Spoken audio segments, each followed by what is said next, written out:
الحمد لله رب العالمين والصلاة والسلام على أشرف الأنبياء والمرسلين وعلى آله وصحبه ومن تبعهم بإحسان إلى يوم الدين أما بعد۔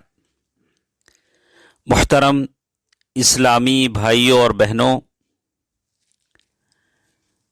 آدمی کو پرہیزگار بننے کے لیے، متورع بننے کے لیے دلوں کے اعمال میں سے ایک عمل الورع حاصل کرنے کے لیے آدمی کو کھانے اور پینے میں حرام سے بچنا ہوتا ہے۔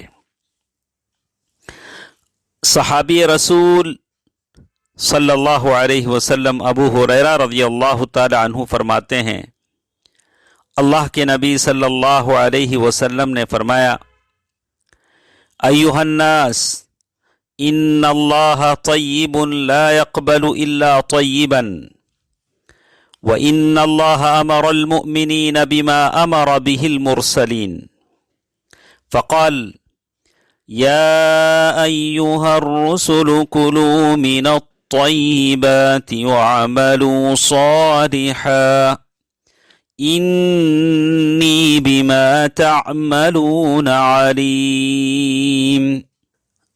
ابو ہریرہ رضی اللہ تعالیٰ عنہ فرماتے ہیں کہ اللہ کے نبی صلی اللہ علیہ وسلم نے فرمایا، اے لوگو، بے شک اللہ تعالیٰ پاک ہے اور پاک چیزوں ہی کو پسند کرتا ہے، اور بے شک اللہ تعالیٰ نے مومنوں کو اسی بات کا حکم دیا جس بات کا حکم رسولوں کو دیا گیا۔ اللہ تبارک و تعالیٰ نے ارشاد فرمایا، اے رسولو، پاک چیزوں میں سے کھاؤ اور نیک اعمال کرو، بے شک اللہ تعالی بہت اچھی طرح جانتا ہے جو کچھ تم کرتے ہو۔ سورۃ المؤمنون آیت نمبر 50 پر 1 کی آیت ہے۔ پاک چیزوں سے مراد حلال چیزیں ہیں، اور اسی طرح اللہ تبارک و تعالی نے سورۃ البقرہ میں ایک اور بات اللہ تعالی نے کہی، یا ایھا الذین آمنوا کلوا من طیبات ما رزقناکم، اے ایمان والو، پاک چیزوں سے کھاؤ جو کچھ ہم نے تمہیں بطور رزق عطا کیا ہے۔ سورۃ البقرہ آیت نمبر 170 پر 2 کی آیت ہے۔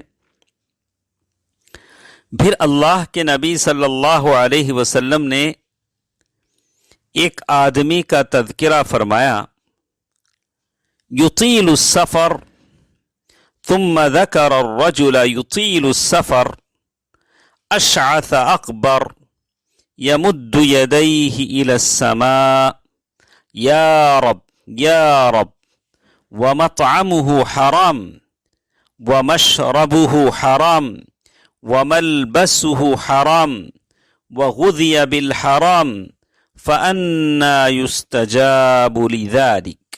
رسول اللہ صلی اللہ علیہ وسلم نے ارشاد فرمایا، اے لوگو، اللہ تعالیٰ پاک ہے اور پاک ہی کو قبول کرتا ہے، اور اللہ تعالیٰ نے مومنوں کو بھی وہی حکم دیا جو اس نے رسولوں کو حکم دیا۔ اللہ تعالیٰ نے فرمایا، اے رسولو، تم پاک چیزیں کھاؤ اور نیک عمل کرو، میں تمہارے عملوں کو جاننے والا ہوں۔ اور فرمایا، اے ایمان والو، ہم نے جو تم کو پاکیزہ رزق دیا اس میں سے کھاؤ۔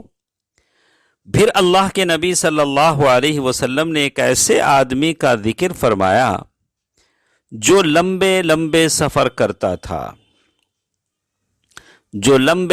سفر کرتا تھا، پریشان بال، جسم دھول سے اٹا ہوا، گردآلود، اپنے ہاتھوں کو آسمان کی طرف دراز کر کے پھیلا کر کے کہتا ہے، اے رب اے رب، حالانکہ اس کا کھانا حرام کا ہے، اس کا پہننا حرام کا ہے، اس کا لباس حرام کا ہے، اس کی غذا حرام کی ہے، تو اس کی دعا کیسے قبول ہو سکتی ہے؟ وہ تو کہہ رہا ہے کہ اے رب اے رب، لیکن ان تمام چیزوں کے ہوتے ہوئے اس کی دعا کیسے قبول ہو سکتی ہے؟ عاصم بن کلیب اپنے باپ سے روایت کرتے ہوئے کہتے ہیں کہ ایک آدمی کے بارے میں کہ اللہ کے نبی صلی اللہ علیہ وسلم کے ساتھ ہم ایک جنازے میں نکلے. انصار کے ایک آدمی کے بارے میں بتاتے ہوئے کہتے ہیں کہ ہم لوگ اللہ کے نبی صلی اللہ علیہ وسلم کے ساتھ ایک جنازے میں نکلے تو میں نے اللہ کے نبی صلی اللہ علیہ وسلم کو دیکھا کہ آپ قبر کھودنے والے کو بتا رہے ہیں، ان کو ہدایات دے رہے ہیں، اوسع من قبل رجلی اوسع من قبل رأسہ، یعنی سر کی طرف سے ذرا کشادہ کرو، پیر کی طرف سے اور ذرا کشادہ کر کے کھودو. اور جب ہم وہاں سے واپس ہوئے تو اللہ کے نبی صلی اللہ علیہ وسلم کو کسی صحابی نے دعوت دیا. وہاں سے ہم واپس آ گئے تو کسی اور صحابی کے ہاں دعوت تھی. تو اللہ کے نبی صلی اللہ علیہ وسلم نے منہ میں نوالا لیا اور اللہ کے نبی صلی اللہ علیہ وسلم نے فرمایا اجد لحم شاۃ اخذت بغیر اذن اہلھا، یہ جو میں نوالا کھا رہا ہوں، یہ جو گوشت، جس بکری کا گوشت اس میں ملا ہے، مجھے لگتا ہے کہ یہ بکری والے کے بغیر اجازت کے یہ چیز ذبح کی گئی ہے. پھر آخر میں ایک لمبی حدیث ہے، اللہ کے نبی صلی اللہ علیہ وسلم نے کہہ دیا کہ ایسا کرو کہ اس کو لے جاؤ اور لے جا کر قیدیوں کو کھلا دو، غریبوں کو کھلا دو. تو اللہ کے نبی صلی اللہ علیہ وسلم نے ویسا گوشت نہیں کھایا. اور یہ حدیث جو ابو داؤد کی روایت ہے، شیخ البانی نے صحیحہ میں اس کو روایت کیا ہے. اسی طرح آپ دیکھیں گے کہ اللہ کے نبی صلی اللہ علیہ وسلم کی اور ایک حدیث جو ابو ہریرہ رضی اللہ تعالی عنہ سے مروی ہے، حسن بن علی رضی اللہ تعالی عنہ اللہ کے نبی صلی اللہ علیہ وسلم کے ساتھ چل رہے ہیں تو ایک کھجور انہوں نے لے لیا اور لے کر منہ میں ڈالنا چاہا. چھوٹے سے بچے ہیں.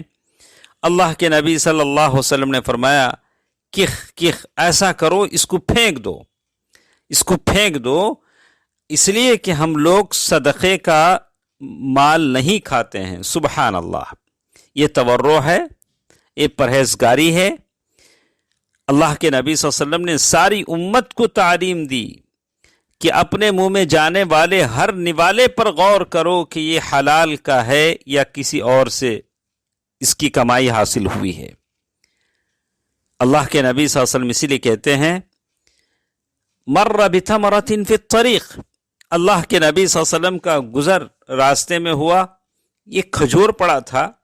اللہ کے نبی صلی اللہ علیہ وسلم فرمایا لولا انی اخاف ان تکون من الصدقہ لأکلتها. سبحان اللہ، اگر مجھے ڈر نہ ہوتا کہ یہ کھجور صدقے کا نہیں ہے تو میں کھا لیتا.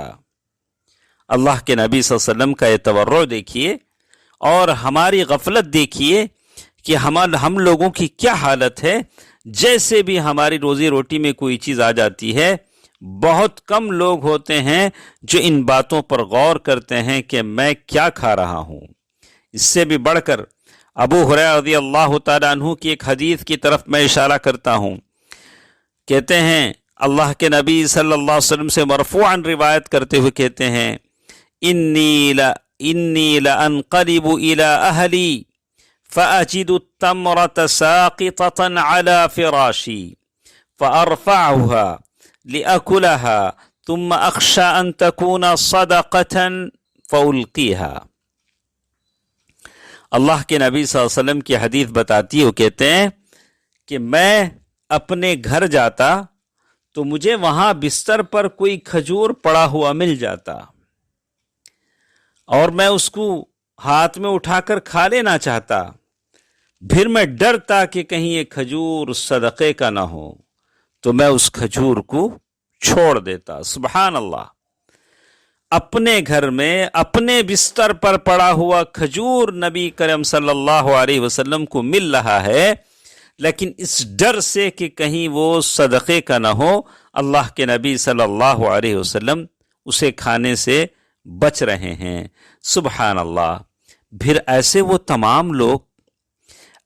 تمام لوگ جو کھانے پینے میں حلال و حرام کی تمیز نہیں کرتے اور پھر اپنے آپ کے تقوی کی، متقی ہونے کی کے دعوے کرتے ہیں، تو یہ دعویٰ ہرگز صحیح ثابت نہیں ہوگا۔ آدمی جو اپنے آپ کو پرہیزگار بنانا چاہتا ہو، اسے چاہیے کہ اپنے ہر نوالے کے بارے میں دیکھے کہ یہ اس کی کمائی کہاں سے حاصل ہوئی ہے۔ کچھ باتیں انشاءاللہ کل کے درس میں ہمارے ساتھ رہیں گی۔ اللہ تعالی بہتر بات سننے اور عمل کرنے کی توفیق دے، آمین۔ والسلام علیکم ورحمۃ اللہ وبرکاتہ۔